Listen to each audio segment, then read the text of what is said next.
Hi.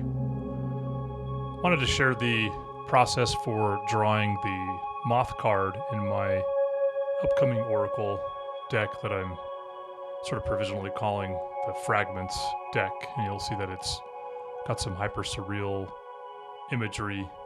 Um, and this is the first card I've drawn for it. I'm working on the others. I've kind of outlined what I think I'll have in it, but this is the first one. So just wanted to share it with you.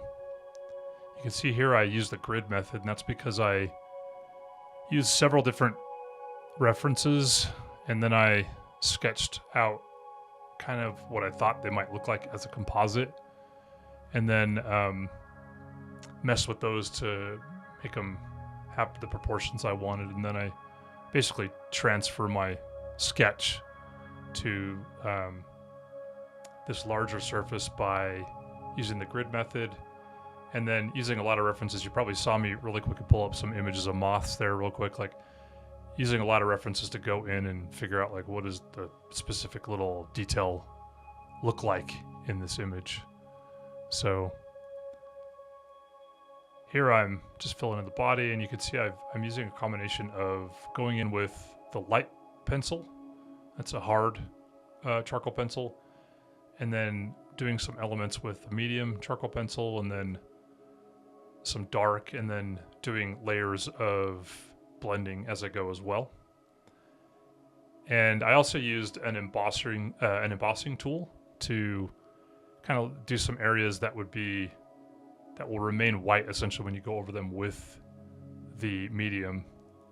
So it's a great way to get sort of detail work, like these little fuzzy hairs and things that you see in the image.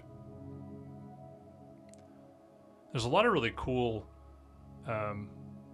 like detail and cells and things when I looked at a lot of these pictures of moths, and I kind of combined a few different versions that I saw, but I like these like fuzzy looking ones. I think that sort of lent itself to what I was trying to go for here, which is sort of a creature that leads you out of darkness and into the light, but also is drawn to the light in almost a pathological way that could be very damaging. So I felt like this is the look for that creature.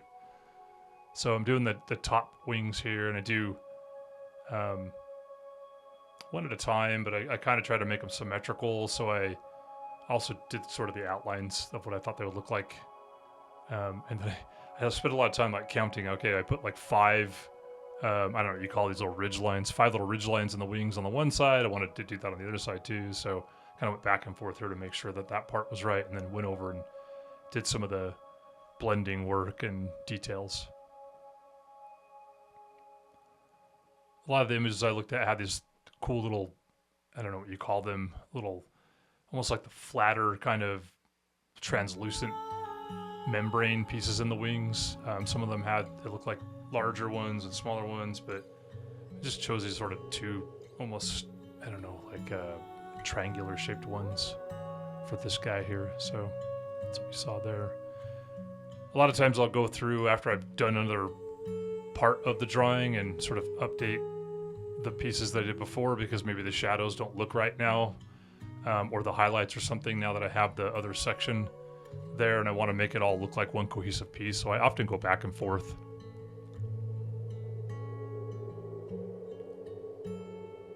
Put in these bottom wings here.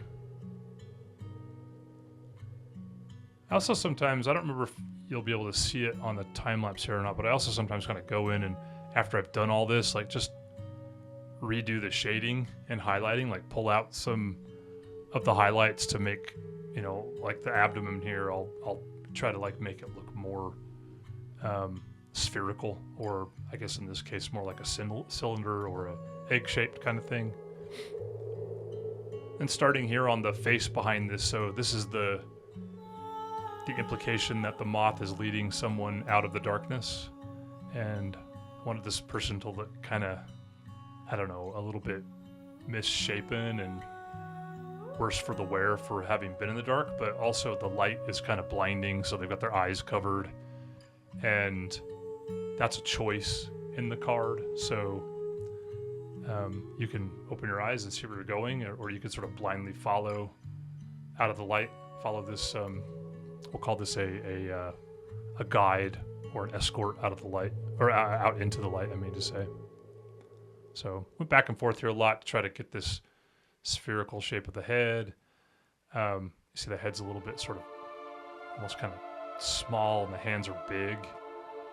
Wanted to have like this distorted kind of look of like the face is sort of forward, the hands are big, but the head is sort of still pulled backwards, tilted backward into the darkness. So something like that. And I wanted the hands to be kind of wrinkly. Also trying to make the person be sort of androgynous. I didn't really want to imply one way or another anything in that way. So didn't give any hair or anything like that. Then I often go around an image after I do it to sort of trace black around it, if I'm going to use a black background, which I wanted for this one. So that's what I did there, make it pop a little more. And then I go through and actually work in all the darker tones in the background, basically try to push the medium into the paper in a way that doesn't make it too like capture the texture of the paper too much. So that's what I'm doing there.